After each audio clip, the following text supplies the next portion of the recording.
Guys, we are back. This is the Clutch Radio Show. I am your boy, Stephen the Dream Smith.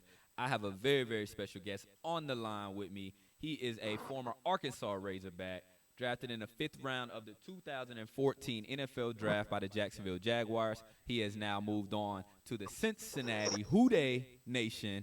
I got Mr. Chris Smith on the line with me. How you doing today, Chris? But what's up, man? How's it going, man? Thanks for having me. Doing good, man. Doing good. We can't see you right now, Chris. We want to see you, man. Okay, We you want to can't see. see me. Let me turn my brightness up, man. Yeah, the people want to see you. Take your time. Hold on, man. No problem. No problem. There you There you go. go. There you There go. we go. Yeah.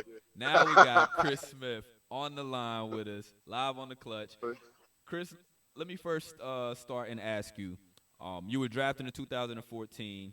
It wasn't soon after the Jags cut you. At Yeah. that point, some people would say, "Hey, it could be over," but you was able to stick with it, signed to the practice squad, was brought up to the main roster, and made an impact. Such an impact that another team wanted to trade for you, being the Bengals. But let me ask you, how did you feel when you were cut after being drafted? What trials and tribulations did you go through, and what went through your head? I was crazy. It's because coming into fifth round, they drafted me. They wanted me Jacksonville Jaguars and everything, and coming into that, I made the 53 with flying colors, and it was like the second week they cut me, because we got starting safety Jonathan Cyprian at that time was Mm. had went down with an injury, so it was kind of crazy. It just shows how like it's a business first instead of football, and that's one thing I had to learn about. So I was like, it was a culture shock, but something about it, like I always, I sound like a broken record every time I say it, but I always play with the cards I'm dealt. And I just went out there when they signed back to practice squad. I was like, I know I can play this league. I know the ability I have, and I'm gonna show it. So when I moved up, back on the 53, I only played in like 6 games, and I got a sack every other game. Had 3 sacks. I think I was tied for like the third rookie um, defensive end to have. I think the first rookie they had was Khalil Mack at that time. Khalil Mack, they had Mac four Daddy, sacks. yes sir. Yeah. So that was one thing. I just kept grinding and stuff like that, and just just kept doing my thing because you never know who's watching, and that's how the Bengals trade came about. 2 years later. Absolutely. Now, I don't know what it is about the Bengals, but let me see if you can find the commonality here. Carl Lawson, Carlos Dunlap, and yourself. All from the SEC. So let me ask you, what is it? We know the SEC is great, but take me back to Arkansas and your time playing for them. Um, what was it playing in the SEC, playing against top competition each and every week? Well, don't tell Carlos Dunlap this, but he played in the SEC East, so it's a little bit different. Me, Ah, Carl played in the West. That's the real okay. SEC right there. I pick with him every day. But no, it was good. It's a level right under the NFL. Going against the top people, you know, um, each weekend and week out and stuff like that, and it was real good. Coming like playing Arkansas, like I said, the West, he had to play the Auburns and the LSU's and the Floridas, and oh my God, they had it Texas A&M. You had to see Johnny football, so it was just crazy and stuff. And the Alabama's not let me forget them, Right, stuff right. like that, and so it's a real tough conference. But that's one thing about it. I wanted to play against the best to be the best. So it's one thing about it. Coming into it, my freshman year I played as a freshman and true freshman and stuff like that. Right. And, the speed of the game was real fast, but the more and more I started playing and getting used to the speed of the game, man, it just came natural to me. But it was something just fun to play in, man. And I can't wait to Saturday, man, to see Florida State and Alabama. I got to pick my boy Absolutely. Telvin Smith. What I'm saying? Because Alabama, I think they're gonna beat them. But I got to mess with him. But just to see college football, man, it was a great atmosphere, especially with SEC. Chris Smith of the Cincinnati Bengals on with us right now. Chris, you actually didn't start playing football in high school necessarily. Um, your freshman year, you didn't play. You actually had basketball aspirations. Was in Yeah, the I thought I was top. gonna be the next LeBron, That's what man. I'm saying. Why football? Let me ask you why Yeah. football over basketball? And I mean, with the we won't put it in a bad light, but football is definitely a sport that, with the concussions, with injuries happening, even basketball, there are some injuries that occur. But why did you decide football was the choice to go with instead of basketball? Well, one of my, my best friends was my D line coach in high school, Coach Stevie Williams. I think he was gonna kill me if I didn't play. And one of those, I came from a basketball family. My dad's side, everybody plays basketball. So coming in, my freshman year, Coach Mike Gurley at Western Rand, I played as a freshman in basketball. So everybody wanted them hoop dreams, man. And I thought I was gonna be the next LeBron James at 6'1". That ain't gonna work out too well. So, so man, yeah, my high school coaches, like I said, Coach Stevie Williams, Coach Scott Young, my high school coaches stayed on me. They saw the potential in me. So that next year, I played my sophomore year, man, and it just like it took off. Like I didn't have no technique or nothing like that. I just used my athleticism and stuff like that.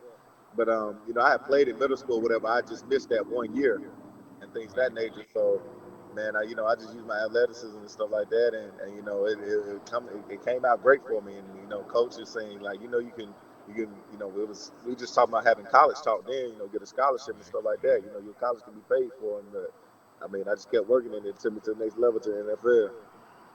Chris, I want to ask you. Of course, the news came out about your teammate Vontez Burfict being suspended over the hit.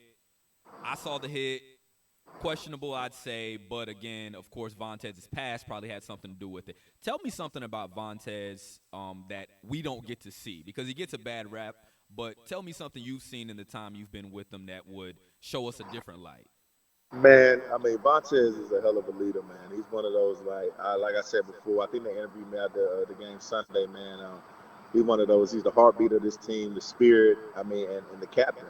I mean, and as he goes, we go. That's one thing about it, man. I think people like try to, you know, look at the bad, but they don't see as much good as he does, man. I mean, as far as like he makes the calls and different positions he plays and how physical he plays, he's one of those who really loves the game.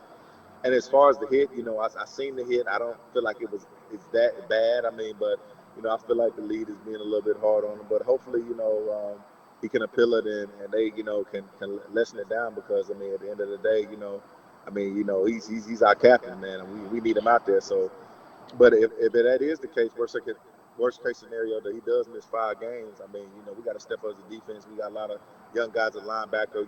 We brought a Kevin Minner in from Arizona that's, played at LSU and drafted second round. Played a lot of football with the Cardinals and been very successful with them. So, that's one thing about it that we glad we brought him in.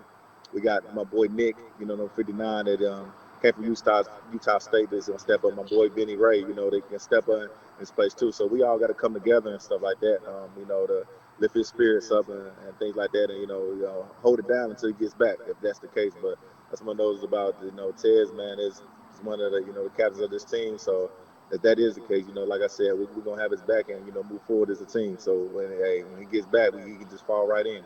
Absolutely. And speaking of stepping up, all preseason, that's what you've done. Um, had a great game score 2 weeks ago. Last recent game, you had a sack in the game. Your success seems to be rising up. What do you feel like your team has to do to get back in playoff contention?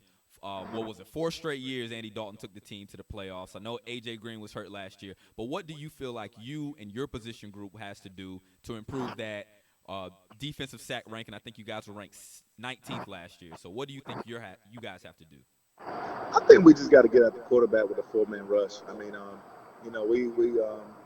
feel like it's one thing about Coach Polly, our defensive coordinator, that he believes in us as a D line. And we got, like you said, the Carl Lawson, Carlos Dunlap, Jordan Willis. You know what I'm saying? And we got Will Clark, we got Deshaun Williams. I mean, guys who can rush inside and things of that nature. A lot of guys are versatile. I think that's one thing about us. Like I said last week, Coach Polly can close his eyes and just choose whoever he wants us to rush and things of that nature. So I feel like it's one of the thing about as pass rushers, we got to make the teams one-dimensional. It's a privilege to rush in this league, so you got to stop the run first. But I feel like it's the front four. We just got to come together and work together, and we can do it. It's just get out the quarterback, and that's one thing about it. That's going to help the whole team, and it's a team thing, rush and cover, and things of that nature. And I think another thing, Coach Lewis does a great job of is keep everybody healthy. AJ Green was hurt last year. Even though I didn't play with the Bengals last year, AJ Green was hurt last year, so I think that was a big part of it. He's a big part of our offense. We got guys like Tyler Boyd and things of that nature. And Andy, he's looking he's looking good and good every day. You know, he's one of the guys and been a vet, been in the league for a long time doing it. So I feel like we keep everybody together and stay on the same page, and everybody do they 1-11 is my terminology I use. You know, all 11 guys do one job. I feel like we'll be all right, and we'll get where we want to go. Absolutely. Chris Smith with the Cincinnati Bengals joining us live on the Clutch Radio Show. Before I get you out of here, Chris, I want to say didn't get a chance to make it to your last event in Charlotte during the offseason, but I look forward to I'm going to hold you to that next day. You got to be there next time. All right. The Clutch will definitely be there, but I want to say, I hear that you're pretty nice with the drums. So next event, okay. Battle of the Bands, maybe? What's up? Oh, well, we can do that, man. I've been playing drums since I was like in 7th grade, 6th, 7th grade. So we can do that, man. I might do a little. So you gotta show up first, though. You're right. Absolutely.